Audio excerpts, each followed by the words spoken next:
ನಾನು ನಮ್ಮ ಮಗನ ಸ್ಕೂಲ್ಗೆ ಹೋಗ್ತೀನಲ್ವಾ ಎಲ್ಲ ಅಂಕಲ್ ಅಂಕಲ್ ಅಂಕಲ್ ಅಂಕಲ್ ನನಗೆ ಯಾವತ್ತು ಸಾಕು ಸುಸ್ದಾಗ ಆಗ್ತಾರೆ. 20 ಜನ ಬಂದ್ಬಿಡ್ತಾರ. ಅಯ್ಯೋ ಅಂಕಲ್ ಅಂಕಲ್ ಅಂಕಲ್ ಕೇಳಿಸ್ಕೊಳಕ್ ಆಗಲ್ಲ. ರಘು ಅಂದ್ಬಿಟ್ರು ಬೇಜಾರಾಗಲ್ಲ ರಘು ಅಣ್ಣನಿಗೆ. ಅಯ್ಯೋ ಅಂಕಲ್ ಅಂಕಲ್ ಅಂಕಲ್ ಅಂಕಲ್ ಅದು ಪರವಾಗಿಲ್ಲ. ಈ ಅಂಕಲ್ ಅನ್ನ ವರ್ಡ್ ತಲೆ ಕಲ್ಲಲ್ಲಿ ಬಿಸಾಕ್ದಾಗ ಅನಿಸ್ತಾ ಇರುತ್ತೆ ನನಗೆ. ಸೊ ಗೈಸ್ ಪ್ಲೋ ನೋಡಿದ್ರಲ್ಲ ಏನೋ ಚೆನ್ನಕತೆ ಕಮೆಂಟ್ ಸೆಕ್ಷನ್ ತಿಳಿಸಿ. ಆ್ಯಂಡ್ ಇಲ್ಲಿ ನಮ್ಮ ಸ್ಪರ್ಧಿಗಳು ಎಲ್ಲರೂ ಕೂಡ ತಮಾಷೆ ಮಾಡ್ಕೊಂಡು ತರಲೆ ಮಾಡ್ಕೊಂಡು ಎಂಜಾಯ್ ಮಾಡ್ತಿದ್ದಾರೆ. ಆ್ಯಂಡ್ ಈ ಥರ ನೋಡೋದಕ್ಕೆ ತುಂಬ ಖುಷಿ ಆಗುತ್ತೆ.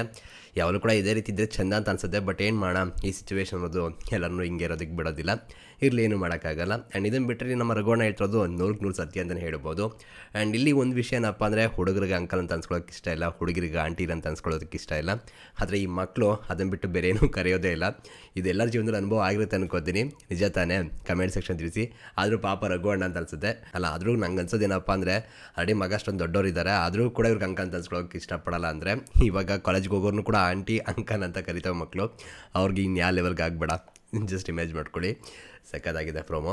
ನೋಡೋಣ ಏನೇನಾಗುತ್ತೆ ಇನ್ ಕತೆಯಿಂದ. ಸಿಗೋಣ ಗೈಸ್. ಮತ್ತೆ thank you guys, love you guys, bye.